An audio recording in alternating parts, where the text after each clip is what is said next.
My sister said, I never stopped thinking about you. But when I let her back in, she stole my identity, sued me for defamation, and left a bag of substances in a box with my childhood doll. When I confronted her in court, she smiled and said, family is forever. I just walked out. That was 3 months ago. Today, I finally sleep with both eyes closed. The first time she messaged me in years, she said she missed me. My sister and I hadn't spoken since our 20s, when she bailed on rent, maxed out our shared credit card, and blamed me for it. I moved out. She spiraled. I promised myself I was done. But this time, she sounded different. She said she was sober now, that she wanted to reconnect, that she'd been going to meetings, working part-time, and trying to get her life back together. She asked to meet for coffee. I told myself people change. I told myself she was still my sister, and I missed having one. So I met her. She looked tired, older, but grounded. She cried when she saw me and said, I never stopped thinking about you. I decided to let her back in, slowly at first. She needed rides to job interviews, help filling out forms, and a place to crash, just for a week, while her roommate moved out. 1 week became 2, then a month. At first, it felt like healing. She cooked dinner once, cleaned up after herself. She even said thank you, which was a big deal for her. But then came the little things. She borrowed my debit card to grab groceries. She started opening my mail, saying she thought it was junk. I'd come home and find her using my laptop, my printer out of paper. My tax documents moved. She said, I just wanted to help. I wanted to believe her. The first real red flag was a missed payment on my credit card, one I hadn't used in months. Then came the letter. A thick envelope from a collections agency. A credit account under my name that I'd never opened was past due. I checked my bank account. $1,200 gone. I ran to my filing cabinet. My birth certificate was missing. I confronted her the next morning. She denied everything and started to cry. Said I was paranoid. Said I needed to calm down and stop accusing people who care. I wanted to believe her. I almost did. But that afternoon,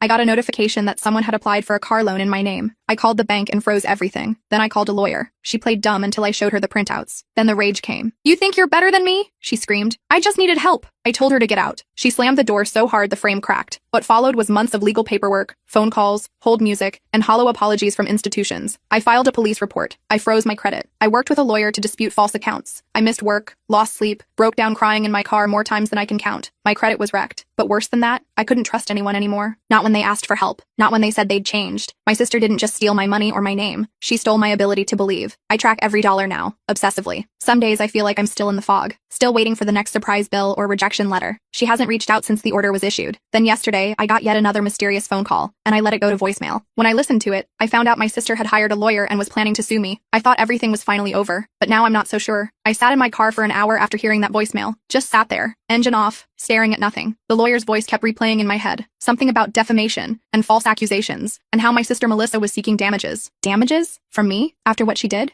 I couldn't process it. I finally drove home and called my friend Taylor. She's been my rock through all of this. Taylor came over with pizza and listened while I played the voicemail for her. She works in insurance, so she knows a bit about legal stuff. Not enough to replace a real lawyer, but enough to keep me from completely freaking out. I spent the whole night researching defamation lawsuits online. My eyes burned from staring at my screen. According to everything I read, she didn't have a case. I had documentation. I had proof. But that didn't stop the panic attacks that kept hitting me every few hours. The next morning, I called my lawyer, Marcus. He's been handling the identity theft case for me. I left a message with his receptionist, then headed to work. I couldn't afford to miss another day. My boss had been understanding at first, but her patience was wearing thin. I work at an accounting firm, and tax season was approaching. Everyone needed to pull their weight. I couldn't focus all day. I kept checking my phone, waiting for Marcus to call back. My coworker Diane noticed something was wrong and brought me coffee. I didn't tell her details. I was too embarrassed. Who wants to admit their own sister stole their identity? Marcus finally called back during my lunch break. I sat in my car again, that same parking spot where I'd had so many breakdowns over the past few months. He told me not to worry. Said Melissa's lawsuit was likely a scare tactic. Said we had all the evidence on our side. I wanted to believe him, but my trust was poop. I went back to work and somehow made it through the day. When I got home, there was a letter in my mailbox. No return address. I knew the handwriting immediately. Melissa. I almost threw it away without opening it, but curiosity won out. Inside was a photo of us as kids. We were maybe 10 and 12, arms around each other at the beach. On the back she'd written, "Remember when we were family?" That was it. No apology, no explanation, just emotional manipulation, plain and simple. I tore it up and threw it in the trash. Then I took the trash out immediately,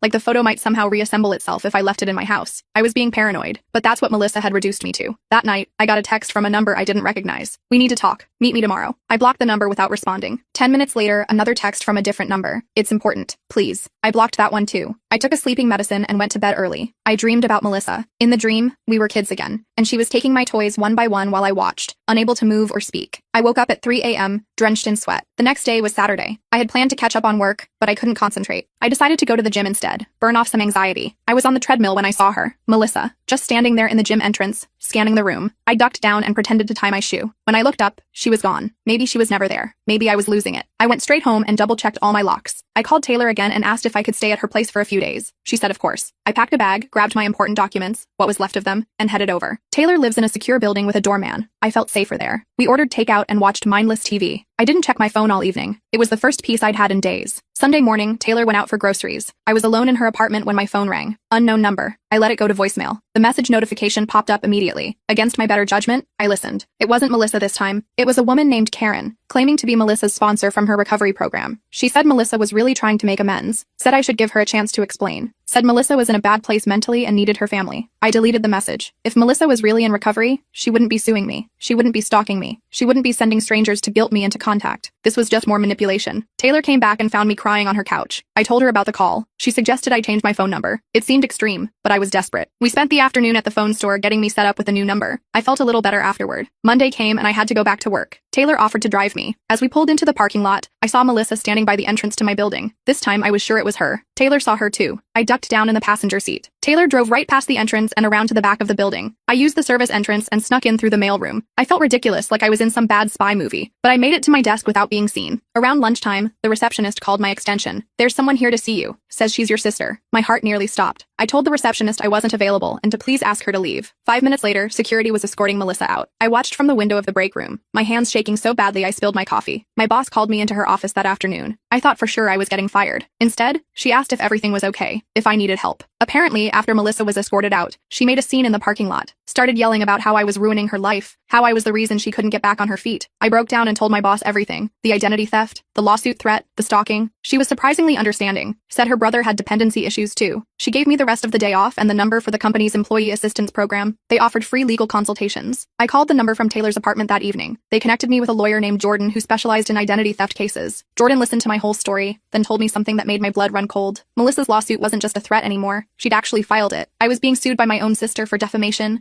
emotional distress, and something called tortious interference. I called Jordan back the next morning. I needed to understand what tortious interference even meant. Turns out Melissa was claiming I'd sabotaged her job prospects by telling potential employers about the identity theft. That was complete nonsense. I hadn't contacted anyone. I barely had the energy to get through my own workday, let alone track down her job applications. Jordan explained that we needed to file a response to the lawsuit within 21 days. The clock was already ticking. I'd need to gather all my documentation, police reports, credit bureau disputes, bank statements, everything. I spent that night at Taylor's dining table, sorting through papers and scanning documents to email to Jordan. Around midnight, Taylor's buzzer rang. We both froze. Nobody should be visiting at this hour. Taylor went to the intercom while I hid in the bathroom, feeling pathetic but genuinely scared. "There's a woman down here saying she needs to talk to her sister," Taylor told me after sending the visitor away. "She seems pretty messed up." I peeked out the window and saw Melissa pacing on the sidewalk below. She looked thin, jittery. She kept looking up at the building like she could somehow see through walls. Eventually she left, but I barely slept that night. The next day, I called in sick to work. I couldn't risk another confrontation. Jordan had advised me to document every unwanted contact from Melissa, so I started keeping a log. Date, time, what happened. It was depressing to see it all written down. Taylor had to go to work, so I was alone in her apartment. Around noon, my new phone rang. It was Marcus, my original lawyer. He'd received the lawsuit paperwork and wanted to coordinate with Jordan. They were going to tag team my defense. I felt a tiny bit of relief knowing I had two professionals in my corner. Just as I hung up, Taylor's buzzer rang again. I ignored it. Then my phone dinged with a text from Taylor. "Don't answer door. M is here again. Called building security." I peeked out the peephole just in time to see Melissa being led away by the building's security guard. She was shouting something I couldn't make out. I slumped against the door, heart racing. How did she even know I was staying with Taylor? I'd been so careful. When Taylor got home that evening, we had a serious talk. She was worried about my safety, and honestly, so was I. Melissa seemed to be escalating. Taylor suggested I stay with her sister Susan in the suburbs for a few days. Susan had a spare room and lived in a quiet neighborhood. Maybe Melissa wouldn't think to look for me there. I agreed and packed my things again. I was becoming a professional nomad at this point. Taylor drove me to Susan's place that night. Susan was nice, if a bit awkward around me. I was a stranger bringing drama into her home after all, but she made up the guest room and showed me where everything was. The next morning, I had a video call with both lawyers. They explained our strategy. We would countersue for harassment and file for a more permanent restraining order. The temporary one clearly wasn't working. They also suggested I start therapy. The emotional toll was obvious, even through a computer screen. I spent the day working remotely from Susan's dining room. It was quiet there. No mysterious phone calls, no unexpected visitors. For the first time in weeks, I completed a full day's work without interruption. I almost felt normal. That evening, Susan invited her neighbor Dakota over for dinner. Dakota was a police officer, though she was off-duty and in regular clothes. I had a feeling Susan had arranged this on purpose, but I didn't mind. Dakota gave me practical safety advice without making me feel like a victim. She suggested I vary my routines, be aware of my surroundings, and document everything. She also showed me how to check for tracking devices on my car, which hadn't even occurred to me. After dinner, I checked my email and found a message from an address I didn't recognize. The subject line was Family Matters. I almost deleted it as spam, but something made me open it. It was from Melissa. "I know you're hiding," she wrote, "but we need to talk face to face. I'm not the bad guy here. You've turned everyone against me. Mom and Dad would be so disappointed in you. Our parents had died in a car accident when I was 25 and Melissa was 23. It was after their death that her substance use had really accelerated. Bringing them into this felt especially low. I forwarded the email to Jordan and Marcus, then tried to put it out of my mind. Susan and I watched a cooking show until my eyelids got heavy. I thanked her for her hospitality and went to bed. The next day was Friday. I decided to go into the office. I couldn't hide forever, and I had meetings that were better handled in person. Dakota offered to drive me, since she was heading that way anyway. I accepted gratefully. Work went surprisingly well. My boss checked in on me, but otherwise treated me normally, which I appreciated. I had lunch with my coworker Diane, who kept the conversation light. By the end of the day, I was feeling almost optimistic. That changed when I walked to the bus stop after work. A car pulled up beside me and the passenger window rolled down. Melissa was in the driver's seat. "Get in," she said. "We need to talk." I kept walking, heart pounding. She drove slowly alongside me. "I'm serious," she called out. "This has gone too far. Just give me 5 minutes." People were starting to stare. I quickened my pace, pulling out my phone to call Dakota. Before I could dial, Melissa accelerated and pulled ahead of me, then swerved to the curb and got out. She blocked my path on the sidewalk. Up close, she looked worse than before. Her eyes were red-rimmed, her movements jerky, but she wasn't slurring or stumbling. This wasn't substances. This was desperation. "You're ruining my life," she said, her voice low but intense. "I'm trying to get better, and you're making it impossible." I told her to leave me alone, that we could only communicate through our lawyers now, that she needed to stop following me. She laughed, a harsh sound with no humor in it. "You think you're so perfect. You always have. But I know things about you, things you wouldn't want people to know." A bus pulled up then, and I darted around her to board it. I didn't even check if it was the right route. I just needed to escape. Through the window, I watched her kick a trash can, then get back in her car. I called Dakota as soon as I found a seat. She told me to get off at the next stop and wait for her. 20 minutes later, she picked me up and drove me back to Susan's. I filed another police report that evening, adding it to my growing collection. The weekend passed without incident. I stayed at Susan's, worked on my case with the lawyers via email, and tried to relax. By Sunday night, I was feeling brave enough to go back to my own apartment. I missed my space, my things. Dakota offered to check the place out first, make sure it was secure. We drove over together Monday morning. Everything looked normal from the outside. Dakota did a thorough sweep, checking closets, under the bed, behind the shower curtain, all clear. She helped me change my locks before heading to work. I spent the day cleaning and doing laundry. It felt good to be productive, to reclaim my space. I ordered groceries for delivery rather than going out. Jordan called with an update. We had a court date for the restraining order hearing, 2 weeks away. I could manage 2 more weeks. That night, I slept in my own bed for the first time in over a week. I woke up feeling rested, almost hopeful. I got ready for work, grabbed my keys, and opened my front door. There was a small box on my welcome mat. No shipping label, no markings, just a plain cardboard box. I nudged it with my foot. It was light, not ticking or anything ominous. Still, I was wary. I picked it up carefully and brought it inside. I used a blade to slit the tape and open the flaps. Inside was a doll. Not just any doll, but Miss Penny, my childhood toy. Her yarn hair was matted, her button eyes mismatched from repairs. I hadn't seen her in decades. I thought she'd been lost in one of our many childhood moves. Under the doll was a note in Melissa's handwriting. "Remember who really took care of you when Mom and Dad were fighting? Remember who protected you? I saved her for you all these years. I've always looked out for you, even when you didn't know it." I sat on my kitchen floor, holding Miss Penny. Memories flooded back. Melissa had been different when we were kids. Protective, kind even. Before the substances, before the lies. For a moment, I felt a pang of sadness for what our relationship could have been. Then I noticed something else in the box. A small plastic bag with white powder, and another note. "In case you want to relax for once in your uptight life." I dropped the bag like it was on fire. This was a new low. Was she trying to frame me? Get me hooked too? I called Dakota immediately. She came over and took the substances,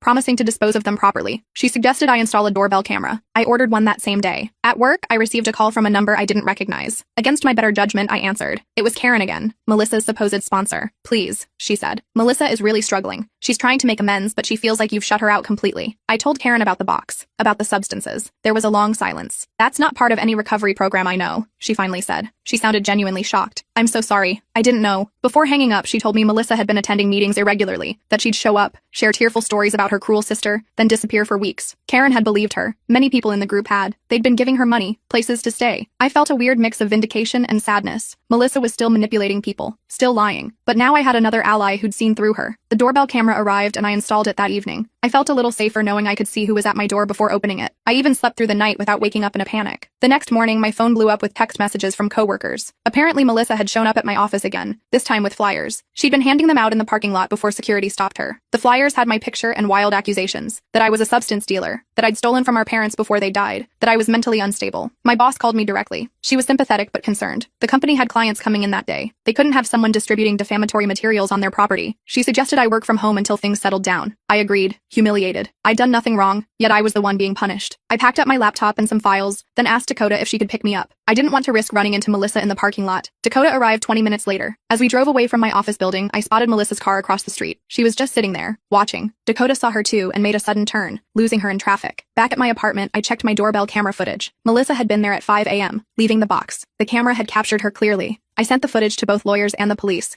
adding it to my growing file. Jordan called that afternoon with news. The judge had agreed to move up our restraining order hearing based on the escalating harassment. We were now scheduled for Monday, just 5 days away. I felt a surge of relief. Surely a judge would see what was happening and put a stop to it. That evening, Taylor came over with dinner. We were catching up when my phone rang. Unknown number, but local area code. I ignored it. A minute later, Taylor's phone rang. She answered. Then her face went pale. "It's for you," she said, handing me her phone. "It's your sister." I took the phone, anger replacing fear. I told Melissa to stop calling, stop following me, stop spreading lies, that she needed real help, not whatever game she was playing. "You think this is a game?" she replied, her voice eerily calm. "You have no idea what I'm capable of. You've pushed me too far." I hung up and blocked the number on Taylor's phone. We spent the next hour checking that all my windows were locked, that my new doorbell camera was working. Taylor offered to stay the night, and I gratefully accepted. The next day, I had a video call with Jordan to prepare for Monday's hearing. She coached me on what to say, what evidence we'd present. I felt more confident afterward. The law was on my side. The truth was on my side. Around noon, my doorbell camera alerted me to movement. I checked the feed and saw a delivery person leaving a large envelope. I waited until they were gone, then retrieved it cautiously. Inside was a formal letter from Melissa's lawyer. They were amending their lawsuit, now claiming I had defamed Melissa to her recovery group, causing her extreme emotional distress and social isolation. They were increasing the damages sought to $250,000. I forwarded the letter to Jordan, who called me immediately. She wasn't worried, said this was just another intimidation tactic. The new claims were as baseless as the original ones. Still, I felt the weight of it all crushing down on me again. That afternoon, I decided to take a walk to clear my head. I'd been cooped up for days, afraid to leave my apartment, but it was a beautiful day, and there were plenty of people around. Surely Melissa wouldn't try anything in public. I walked to the small park near my building and sat on a bench, feeling the sun on my face. For a few minutes, I almost felt normal. Then I noticed a woman on a bench across from me, watching. It wasn't Melissa. This woman was older, with gray-streaked hair, but she was definitely staring at me. I got up to leave and she approached. "Are you Alex?" she asked. I didn't confirm or deny, just asked who was asking. "I'm Quinn," she said, Melissa's roommate. My guard went up immediately. Was this another of Melissa's tactics? Send a stranger to approach me? Quinn must have sensed my suspicion. "I'm not here on her behalf," she said quickly. "Actually, I'm worried about her, and about you. We ended up getting coffee at a nearby shop." Quinn explained that she'd met Melissa at a recovery meeting 6 months ago. Melissa had seemed committed to getting sober, to rebuilding her life. Quinn had a spare room and needed help with rent, so she'd offered it to Melissa. Things were fine at first. Melissa got a part-time job, paid her share on time, attended meetings. Then about 2 months ago, right around when Melissa first contacted me, things changed. She started coming home late, being secretive. Quinn found unfamiliar pills in the bathroom. When confronted, Melissa claimed they were prescribed, but wouldn't say what for. "Then last week I found these in her room while she was out," Quinn said, sliding an envelope across the table. Inside were photocopies of my personal documents, my social security card, my birth certificate, even my passport, all expertly forged with slight alterations. "I think she's planning something bigger," Quinn said. "Something worse than what she's already done to you." I felt sick. I thought I'd protected myself. New locks, frozen credit, doorbell camera, but Melissa was still finding ways to hurt me. Quinn had one more bombshell. Melissa wasn't actually suing me. The lawyer's letters, the amended complaint, all fake. Quinn had found templates on Melissa's laptop, along with research on how to forge legal documents. "Why are you telling me this?" I asked. "Why betray your roommate?" Quinn's eyes welled up. "Because I've been where you are. My brother did the same thing to me years ago. Stole my identity, drained my accounts. By the time I figured it out, I was bankrupt. I lost my house. My marriage fell apart from the stress." She wrote down her phone number and gave it to me. "If you need anything, or if you're worried about what Melissa might do next, call me." I walked home in a daze, clutching the envelope of forged documents. I called Jordan as soon as I got back to my apartment and told her everything. She advised me to bring the documents to the police immediately, to add to my report. Dakota came to drive me to the police station. The officer who took my statement seemed more concerned this time. The forged federal documents elevated things. He made copies for their file and returned the originals to me for my court hearing. That night, I couldn't sleep. I kept thinking about what Quinn had said, that Melissa was planning something bigger, something worse. What could be worse than what she'd already done? I got my answer the next morning. I was in the kitchen making coffee when my phone, email, and doorbell camera all alerted simultaneously. I checked my phone first. A text from an unknown number. "Check your email now." The email was from Melissa. No subject line. Just an attachment and 3 words in the body. "Call it off." The attachment was a video. I clicked play and my blood ran cold. It showed me, clearly entering Quinn's apartment building. Then cut to me and Quinn at the coffee shop. Then to us walking together afterward. The final poop was of me taking the envelope from Quinn. While I was watching the video, my doorbell camera alerted again. I switched to that feed and saw Melissa standing at my door. She looked directly at the camera and smiled. "I know you're in there," she said. "I know what Quinn gave you. Call off the hearing on Monday, or I send this video to everyone. Your boss, your friends, the police. I'll tell them you two are conspiring against me, that you paid her to lie, that you're the one forging documents." My hands were shaking so badly I could barely hold my phone. I called Dakota, but it went to voicemail. I called Jordan next. She answered on the first ring. "Don't delete anything," she said after I explained. "Save the video, the text, everything. This is actually good for us. She's just given us evidence of blackmail on top of everything else." I felt marginally better after talking to Jordan,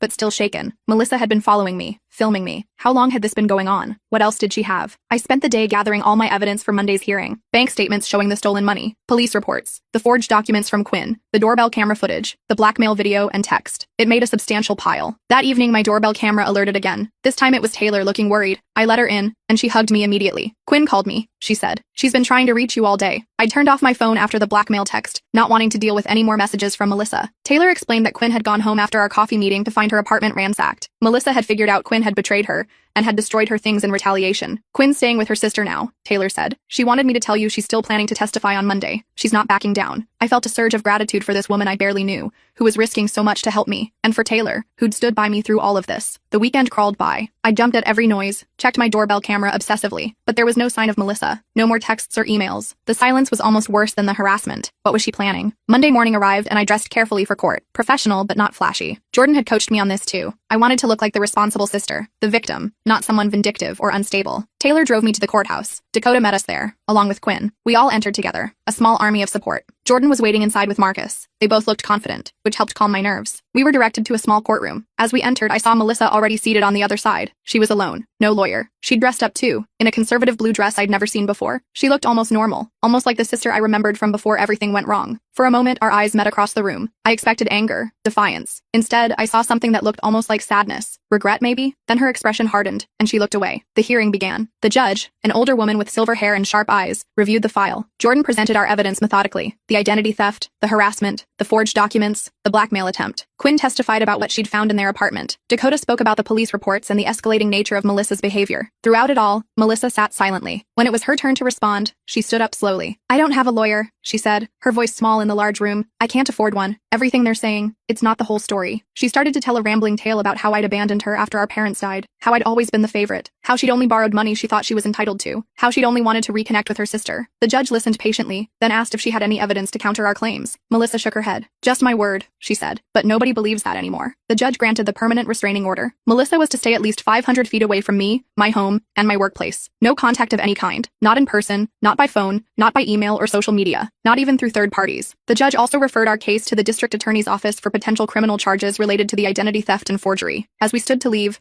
Melissa suddenly called out my name. The judge warned her about violating the order. Melissa nodded, then looked directly at me. This isn't over, she said quietly. Family is forever. I felt a chill run down my spine at Melissa's words. The bailiff stepped between us and Jordan quickly ushered me out of the courtroom. In the hallway, Taylor, Dakota, and Quinn surrounded me like bodyguards. I was shaking so bad I could barely walk. She can't hurt you anymore, Jordan said, squeezing my shoulder. The order is crystal clear. One violation and she's looking at prison time. I nodded, but couldn't shake Melissa's final words. Family is forever. It wasn't a reconciliation attempt. It was a threat. We all went to lunch after court. Everyone tried to keep the conversation light, but I couldn't focus. I kept checking over my shoulder, half expecting to see Melissa lurking nearby. Quinn noticed and moved seats so she was blocking my view of the door. Small gesture, but it helped. What happens now? I asked Jordan between bites of a sandwich I wasn't tasting. We wait, she said. The DA will review the evidence for criminal charges. Could take weeks, though. The system isn't exactly speedy. Great. More waiting. More looking over my shoulder. More jumping at shadows. I went back to work the next day. My boss welcomed me back and didn't mention the whole Melissa drama, which I appreciated. My coworkers were less subtle. I caught whispers, saw conversations stop when I walked into the break room. Diane brought me coffee and asked directly if I was okay. I gave her the short version. She seemed genuinely sympathetic. The rest of the week was quiet. Too quiet. No sign of Melissa. No mysterious packages. No calls from unknown numbers. I should have been relieved, but instead, I felt like I was waiting for the other shoe to drop. I checked my doorbell camera obsessively, changed my email password daily, drove different routes to work. The hypervigilance was exhausting, but I couldn't turn it off. The weekend came, and Taylor insisted I join her and some friends for dinner. I almost canceled 3 times, but eventually forced myself to go. It was actually nice. For a few hours, I forgot about Melissa and just enjoyed normal conversation about movies and restaurants and other people's normal problems. Sunday morning, I woke up to a text from Quinn. Check your email. Don't freak out. I opened my email with shaky hands. There was a message from Quinn with a forwarded email from Melissa. She'd contacted Quinn asking for help moving her stuff out of their shared apartment. Said she was leaving town, moving to Arizona to stay with a cousin, starting fresh. I didn't believe it for a second. This was exactly the kind of fake out Melissa would pull to get me to let my guard down. I called Quinn immediately. Is this for real? She's actually leaving? Quinn wasn't sure either. She'd agreed to let Melissa get her things, but only with her brother present as a witness. She promised to let me know how it went. Later that day, Quinn confirmed Melissa had indeed packed up all her belongings, left her key on the counter, even paid her portion of the utility bill in cash. Quinn's brother had watched the whole thing and reported that Melissa seemed subdued, almost defeated. She asked about you, Quinn told me, wanted to know if we were still in touch. I didn't answer. I thanked Quinn for the update but reminded myself not to get too comfortable. This could all be part of some elaborate scheme. Monday came, and I threw myself into work. Tax season was ramping up, and the distraction was welcome. I stayed late, catching up on everything I'd fallen behind on during the court drama. It was nearly 8 p.m. when I finally headed home. I was unlocking my apartment door when I noticed something off. The door wasn't fully closed, just slightly ajar. I froze, keys in hand. Had I forgotten to lock it that morning? No way. I'd been double-checking everything. I backed away slowly, pulling out my phone to call Dakota. Before I could dial, I heard a crash from inside my apartment. Someone was definitely in there. I ran down the hall to my neighbor Alex's door and knocked frantically. Alex was a big guy who worked as a bouncer on weekends. He answered, took one look at my face, and immediately understood something was wrong. I explained the situation in a whispered rush. Alex grabbed a baseball bat from behind his door and followed me back to my apartment. The door was now wide open. Alex went in first, bat raised. I stayed in the hallway, phone ready to call 911. A minute later, Alex called out that it was clear. No one was inside. I entered cautiously. My apartment looked like a tornado had hit it. Drawers pulled out and emptied. Furniture overturned. Pictures smashed. In the kitchen, someone had emptied every container in my pantry onto the floor and poured dish soap over the mess. But the worst was my bedroom. Written on my wall in what looked like red lipstick were the words, "Family is forever."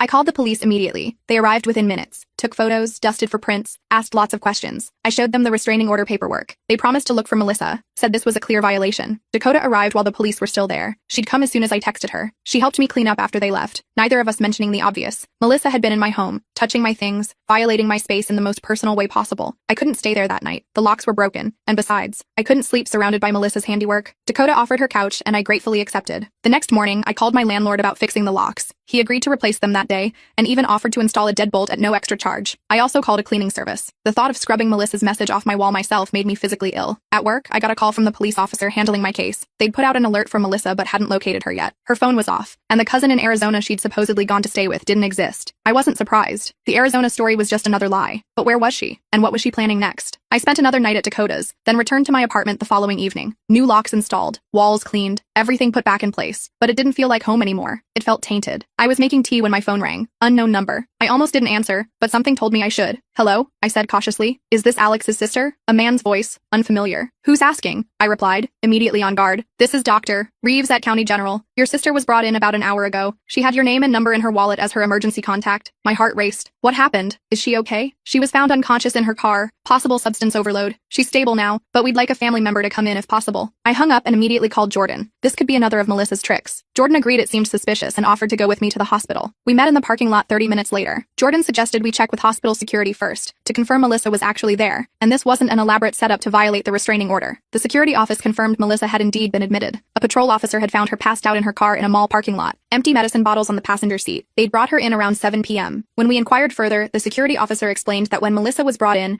the police had searched her car and found evidence linking her to both the identity theft and the recent break-in at my apartment. There were copies of my personal documents, a notebook with detailed plans, and even the red lipstick used to write on my wall. The officer who made the discovery had recognized Melissa's name from the previous police reports I'd filed and immediately connected the cases. This explained how the breaking and entering charge was added to her list of offenses. A nurse escorted us to Melissa's room. There was a police officer stationed outside her door, which surprised me. The nurse explained that they'd found forged prescriptions in Melissa's purse. She was under guard until she was well enough to be transferred to prison. Seeing Melissa in that hospital bed was jarring. She looked small, pale, with tubes and wires connecting her to various machines. For a moment, all I saw was my little sister, the girl who used to climb into my bed during thunderstorms because she was scared. Then I remembered the message on my wall, the stolen money, the forged documents, the months of harassment and fear. I steeled myself. Melissa's eyes fluttered open as we approached. She looked confused, then focused on me. A weak smile spread across her face. "You came," she whispered. "I knew you would." Jordan stepped forward. "We're only here to inform the hospital that there's a restraining order in place. They should have been notified by the police, but we wanted to make sure." Melissa's smile faded. She looked past Jordan to me. "Can we talk? Just for a minute, please?" I hesitated. Jordan shook her head slightly, warning me, but I needed closure, needed to understand. "1 minute," I said. "Jordan stays." Melissa nodded weakly. I moved closer to the bed, still keeping some distance. "I'm sorry," she said, her voice barely audible. "For everything. The apartment. The messages. I was so angry, so jealous of your normal life." I didn't respond. Sorry didn't begin to cover what she'd done. "I'm going away for a while," she continued. "The prescriptions, they're going to press charges, and I violated the restraining order. I know that." "Why?" I finally asked. "Why did you do all this? We could have had a relationship, a real one." I was willing to try. Tears leaked from the corners of her eyes. "I don't know. I thought I could control it this time. The lying, the stealing. But once I started, I couldn't stop. And then I was in too deep. It wasn't really an answer, but maybe there wasn't one that would ever make sense to me. "I'm leaving town for real this time," she said, "when they let me out. I promise you'll never see me again." I'd heard promises from Melissa before. They never meant anything, but looking at her now, I almost believed her. The officer stepped into the room then, informing us that visiting hours were over. I nodded, ready to leave. Melissa caught my hand as I turned away. "I really am sorry," she whispered. "I know you can't forgive me. I wouldn't either." I gently pulled my hand away and left without looking back. Outside, Jordan asked if I was okay. I wasn't sure how to answer. I wasn't okay exactly, but I felt something I hadn't in months. A weightlifting. The beginning of an end. The next few weeks passed in a blur. Melissa was charged with multiple crimes. forgery, prescription fraud, violation of a restraining order, breaking and entering. She pleaded guilty to all charges. The judge sentenced her to 18 months, with mandatory substance treatment. I didn't attend the sentencing. Jordan went and reported back. Said Melissa looked resigned, didn't make excuses, accepted the punishment without complaint. I slowly started rebuilding my life, changed all my passwords, ordered new credit cards, set up fraud alerts on all my accounts, practical steps to protect myself, just in case. But I also started doing things I'd been afraid to do. I went out with friends, took a weekend trip to visit my college roommate, even went on a date with a guy Diane from work introduced me to. It wasn't love at first sight, but it was nice, normal. 3 months after the hospital visit, I received a letter from a rehab facility in another state. Inside was a handwritten note from Melissa, part of her treatment program, she explained, making amends. She didn't ask for forgiveness, didn't ask me to write back, just acknowledge the pain she'd caused and the steps she was taking to make sure she never hurt anyone like that again. At the bottom, she'd written, I know words mean nothing coming from me, but I am sorry, and I will stay away. I read the letter twice, then filed it away. I didn't feel the need to respond. Maybe someday I would, maybe not. The important thing was that the choice was mine. 6 months later, I moved to a new apartment. Not out of fear this time, but because I found a place I liked better. Bigger windows, closer to work, a fresh start. Taylor and Dakota helped me move. Quinn came by with housewarming gifts, new towels and a doormat that said welcome in 3 languages. We ordered pizza and drank cheap wine and laughed about normal things. That night, after everyone left, I sat alone in my new living room. No doorbell camera footage to check, no need to look over my shoulder, just me, in a space that was mine, untainted by fear. I still think about Melissa sometimes. Wonder if she's staying sober, if she's found some peace. I don't wish her ill, I just wish her far away from me. The trust issues linger. I'm still careful with my personal information, still hesitate before letting new people into my life. Some scars don't fade completely, but I'm not defined by what happened anymore. I'm not just the woman whose sister stole her identity. I'm me again. Older, warier, but still me. And that, more than anything, feels like victory.